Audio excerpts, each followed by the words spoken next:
It's so treacherous for so many travelers and so many people still digging out from under our president is heading to the Caribbean on vacation. Not exactly the greatest look.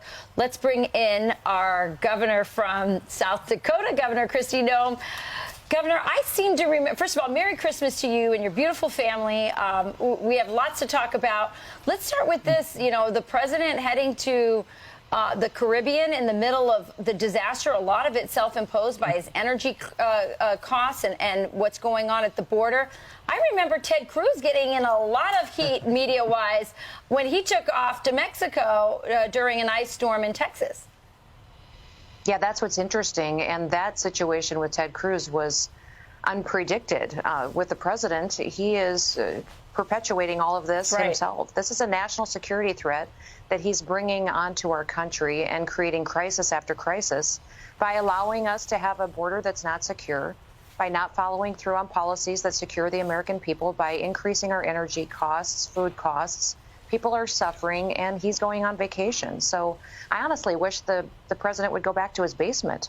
I think we did a little bit better when he was down in his basement rather than when he was heading off on vacation. At least then he was still talking to the American people, even though it was tough to figure out what his agenda was. Now we know, and it's tragic for our country. The New York Post has a really interesting cover today. It says, "Welcome, Matt. Feds build massive tent city outside El Paso for Biden's open border." Really, what I think this gets to the heart of is the fact that the administration is completely unprepared for what will happen after Title 42 is pulled back. We reported earlier they're looking at 400,000 migrants a month potentially coming across. You're a governor of a state. We've seen Greg Abbott try to do some things down in Texas, but I just don't think a governor can do enough. And tell us what you think about what Greg Abbott's trying to do as opposed to what the administration isn't doing at all. Well, listen, it's not a governor's job. It's the federal government's job to secure our border. Greg Abbott is doing what he needs to do down there, spending billions of dollars a year to secure the border because of the failure of the Biden administration. So you talked, Joey, about them building a tent down there on the border. I think that is just showing the agenda that the federal government has. This isn't unexpected. This isn't something that they didn't foresee happening. This is on purpose. This is on purpose that they are destroying our border because they want to remake this country into something that is not built on the trust that our founders gave people themselves. Listen, personal responsibility was something that our founders wanted to give to the people of this country. They wanted them to be able to defend themselves, to make choices for their families, to be able to have liberty and freedom. They didn't envision what Joe Biden wants for this country. Governor, you mentioned sort of the motivation that you believe why this is happening, and I've obviously covered the border a lot. We have new video this morning of migrants being dropped off in North San Diego County, just turned loose because they have nowhere to put them. The NGOs don't have any space. That's happening, obviously, in El Paso with those tents being put up. And this has been going on for more than 2 years, essentially now.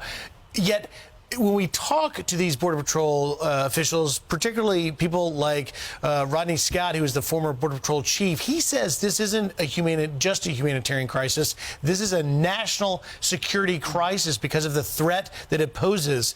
Do you believe this is a national security crisis? And if so, why would they allow that to occur? You look at the amount of people that are being trafficked, the amount of drugs that are coming into the country, and they're ending up on our streets, even here in South Dakota. Then you look at the amount of dangerous people that have gotten into this country that we know about, people that are on the terrorist watch list that we have been able to catch, those that we know we have not apprehended over and over and over again. We know that there are people coming into this country that want to destroy America. So, yes, it's a national security threat. It's only truthful and honest to call it what it is. And the Biden administration is doing this on purpose. I think it's time that the American people, whether you're Republican, Democrat, Independent, or not even political, that you recognize that what this president is doing is trying to remake America.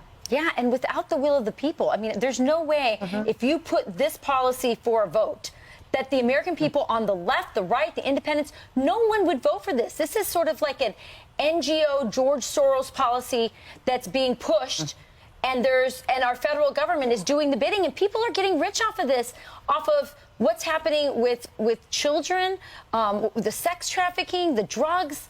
I mean, Governor, what would you tell our president right now? What should be done about this? Well, I think we need a new president. First of all, this one obviously doesn't listen to the American people. And he'll never get reelected again. He just won't, because he's tone deaf. He's, I don't even know if he's aware of what his job is, and if he's even listening to people that truly believe in freedom anymore. Listen, all of this started, Rachel, Title 42 started because of a pandemic, because of a public health emergency. Where government learned truly the power that it had, that the government would tell people in this country what to do, and that they would just do it, that they would roll over and give up their freedom of speech, they give up their freedom of assembly, their freedom of religion, because the government told them to do it. That's the danger that we face. That's how we lose our republic. And for hundreds of years, people fought and died for the freedom that we enjoy every day. Our kids woke up in their beds this morning safe. Yeah. Ready to go out and pursue every opportunity because of what people before us have done and what they've sacrificed. Boy, we better not lose it on our watch. Governor, we're going to turn the page here on a very serious topic. We have some breaking news. You're wrapping up a season of pheasant hunting there in South Dakota. I've been there twice this season already. Give you a chance to brag on that. But I guess you're trading in your shotgun for a flamethrower. Explain that to me. Is this so the pheasant are? Oh, my goodness. Yeah, tell me about this. Did you see it? Did you see my flamethrower? I got one for Christmas from my entire staff. Yes, it's amazing. I don't know why anybody wouldn't want a flamethrower. It has our state motto even on it, which is "Under God, the People Rule." So they even had it personalized specifically for me. And yeah, my son-in-law went outside with me, with my rest of my family, and we were burning all of the Christmas boxes, but also looking around the ranch to see what else needed burning. Listen, You know, it's a little bit like, what else needs to be burned up today? so I think what you need to do. It really is. I would just recommend getting one because they are super handy. I tell you what, our Christmas wrapping was gone in record time. That's funny. Do you know, Christy, I actually threw my phone away by accident in the bag with all the wrapping. I lost my phone for a day and a half, and then Sean had to go out and dig through the trash. We could have just taken all the wrapping paper out and burned it, and that probably wouldn't have happened. That's very true.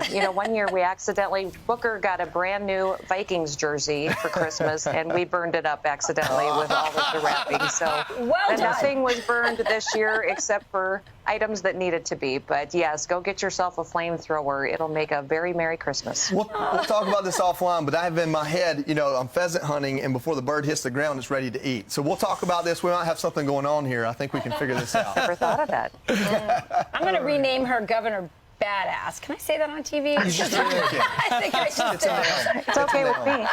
You just did. South Dakota Governor Kristi Noem, thank you so much. Go play with that flamethrower. Merry Christmas, We're all Governor. jealous. Merry Christmas.